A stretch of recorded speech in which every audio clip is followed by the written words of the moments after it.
রংপুরের স্কোয়াড নিয়ে আলোচনা করব। এবারের বিপিএল এর চ্যাম্পিয়ন হওয়ার মতো যে টিম দরকার সেই টিমটা এই রংপুরেরই রয়েছে। এরপরই আপনার একমাত্র বিপিএল এ একদম মুখে বলা যায় যে চ্যাম্পিয়ন হওয়ার দাবিদার। কেন তাদের স্কোয়াড নিয়ে আলোচনা করি, তাদের স্কোয়াডের পজিশন নিয়ে আলোচনা করব, যে তাদের ব্যাটিং কিরকম, তাদের বোলিংটা কেমন, এগুলো নিয়ে আমি আলোচনা করব। তাদের ফুল স্কোয়াড নিয়ে আলোচনা করার দরকার নেই, আপনারা জানেন কারা আছে কারা নেই। তাদের যে ব্যাটিং লাইন আপ, বোলিং, এগুলো নিয়ে আলোচনা করি। চলুন শুরু করি। ফার্স্টে রয়েছে আপনার ক্যাপ্টেন নুরুল হাসান সোহান, লিটন দাস, তাওহিদ হৃদয়, মাহমুদুল্লাহ রিয়াদ, ইফতেখার ইফতি। এই হচ্ছে তাদের দেশীয় ব্যাটিং লাইন আপ। আর যদি বিদেশিদের নিয়ে আলোচনা করি, বিদেশি ব্যাটিং নিয়ে আলোচনা করি, একদম বিদেশি বাংলাদেশি প্লাস বিদেশি বাংলাদেশি ব্যাটিং একসঙ্গে করে আলোচনা করি, তাহলে আপনার ওপেনার রয়েছে খাজান আফে, ইমিলিয়ানো গে। আপনারা অনেকেই চিন্তা করতে পারেন যে এই ইমিলিয়ানো গেটা কে। ইতালিয়ান প্লেয়ার, ইতালি ন্যাশনাল টিমের হয়ে খেলে, খুব ভালো প্লেয়ার, ভালো পারফরমেন্স করে। সে আগে ইংল্যান্ড কাউন্টিতে খেলে, ইংল্যান্ডের কাউন্টি লিগে খেলেছে, টেস্টে ভালো প্লেয়ার, এবং ইতালিতেও টি-20-তে খুব ভালো করছে। এই হচ্ছে সেই ইমিলিয়ানো গে। তারপর হচ্ছে মোহাম্মদ আখলাক, ভালো একজন ব্যাটসম্যান। ইফতেখার আহমেদ, তাকেও তারা দলে নিয়েছে। ইফতেখার আহমেদ কিন্তু দুর্দান্ত একটা প্লেয়ার এবং একটা বোলিং অপশন। রংপুরে কিন্তু অলরাউন্ডারের ভাই অভাব নেই, অনেক অলরাউন্ডার রয়েছে এই টিমে। তো ইফতেখার আহমেদ, তারপর রয়েছে কাইল মায়ার্স, তাকে আপনি পুরো 4 ওভারই করাতে পারবেন। আবার পাওয়ার প্লেতে আপনি অ্যাডভান্টেজ পাবেন। পাওয়ার প্লেতে প্রথম আপনার শুরুর ওভার এবং তারপরের ওভার আপনি করাতে পারবেন, এবং পাওয়ার প্লে লাস্ট ওভারটাও তাকে দিয়ে করতে পারেন। পাওয়ার প্লেতে আপনি তার 3 ওভার শেষ করে দিতে পারেন। এখানে আপনার একটা বাড়তি অপশন থাকে কাইল মায়ার্স। আর ব্যাটিং এ তো তাকে নিয়ে কোনো প্রশ্ন নেই, সে কোন লেভেলের ব্যাটসম্যান, সে কি করতে পারে। তারপরে রয়েছে আপনারও একদম বোলিং এ চলে যাই। কাইল মায়ার্সের পর আপনার যদি তাদের বোলিংটা নিয়ে আলোচনা করি, তাদের ব্যাটিং লাইন আপটা বলা যায় সব দিক থেকে খুবই শক্ত, খুবই দুর্দান্ত।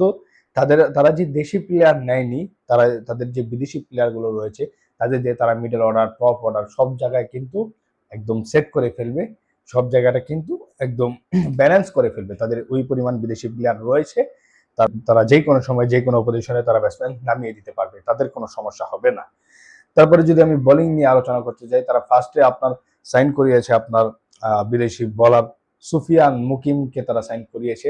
রাইজিং এশিয়া কাপ টুর্নামেন্ট খেলেছে সুফিয়ান মুকিম, দুর্দান্ত একজন বোলার। আমার মনে হয় সুফিয়ান মুকিম একটা গুড সাইন হতে পারে রংপুরের জন্য। আপনার ম্যাচের অনেক কিছুই সে চেঞ্জ করে দিতে পারে, ভালো বলার। যখন সে খেলবে, আপনারা হয়তো সবাই চিনেন না সুফিয়ান মুকিমকে, তখন আপনারা দেখবেনই সে কোন লেভেলের বোলার। তারপর মুস্তাফিজুর রহমান রয়েছে আপনার, তাদের পেস বোলিং অ্যাটাকে মুস্তাফিজুর রহমান, নাহিদ রানা 145-50-এর মতো গতিতে বল করে। সেই টি-20-তে কতটা কি করতে পারে সেটা ম্যাচেই দেখা যাবে। তারপরে রয়েছে তাদের রকিবুল হাসান, স্পিনার রকিবুল কিন্তু রাইজিং স্টার টুর্নামেন্টে খুব ভালো করেছে।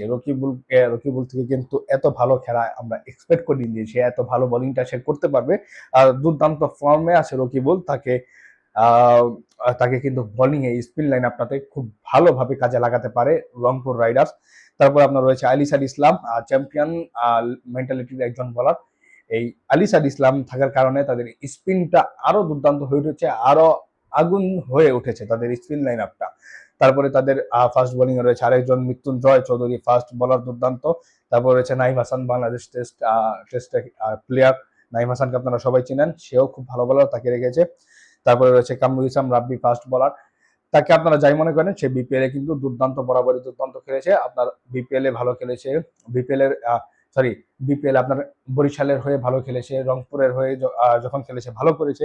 তো কামরুল ইসলাম রাব্বিও ভালো প্লেয়ার। তারপরে রয়েছে কাইল মায়ার্স, তাকেও বোলিং হিসাবে রাখতেই হবে, কারণ তার বোলিংটা তারা কাজে লাগাবে, তাকে দিয়ে বোলিং করাবে। এর সাথে ইফতিকারও রয়েছে, কিন্তু কাইল মায়ার্সকে বলা যায় যে মেন বোলার হিসাবেই তারা খেলাতে পারে। মেন বোলার কি পাওয়ার প্লেতে মেন বোলার হিসেবে তারা খেলাতে পারে।